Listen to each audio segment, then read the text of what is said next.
Jean-Claude Bourret est une figure du paysage audiovisuel, incontestablement l'un des journalistes les plus célèbres de France. Journaliste à France Inter, rédacteur en chef et présentateur des journaux de TF1 puis de la 5, rédacteur en chef enfin à RMC. Jean-Claude Bourret a rapidement découvert, nous a-t-il dit, l'interpénétration entre le pouvoir politique et le pouvoir médiatique. Alors, je l'ai toujours dénoncé, mais de façon mesurée, parce que vous ne pouvez pas attaquer de front ceux qui sont beaucoup plus puissants que vous, sinon ils vous écrasent. Et vos patrons. Et ce sont nos patrons. Mais je l'ai toujours, pour ceux qui savent décoder un peu la façon de s'exprimer, je l'ai toujours dénoncé. Il suffit de reprendre. Et je ne l'ai pas dénoncé dans des journaux politiques, justement pour qu'on ne me dise pas « Ah, Bourret, c'est un type de gauche ou un type de droite. Il a parlé dans l'Humanité, donc c'est un type de gauche.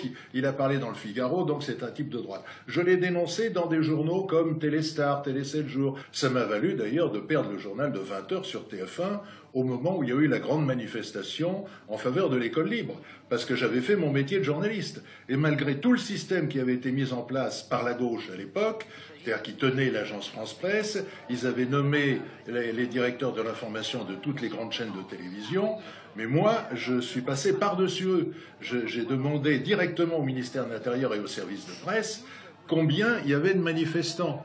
Et c'était pas dans les dépêches de l'AFP qui censurait tout ça. Et donc, quand l'attaché de presse de M. Defer, qui était ministre de l'Intérieur, socialiste, m'a dit « il y a au moins 800 000 manifestants », et que je lui ai demandé « mais depuis combien de temps il n'y a pas eu 800 000 manifestants à Paris, selon la préfecture de police, puisque c'était un nombre officiel ?»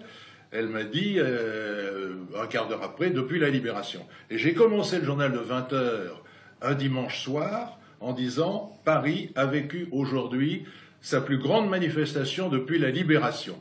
Il y avait comme directeur de l'information le fils d'un député socialiste qui était passé du grade de petit reporter au grade de directeur de l'information parce que c'était la gauche qui revenait au pouvoir, qu'elle avait une revanche à prendre et qu'il fallait mettre des gens à nous, comme disaient les socialistes, pour tenir l'information. Il a failli avaler sa cravate. L'Élysée, on me l'a raconté après, l'Élysée lui a téléphoné fou de rage, mais qu'est-ce qu'il raconte Bourret? Et on m'a viré du journal de 20 h.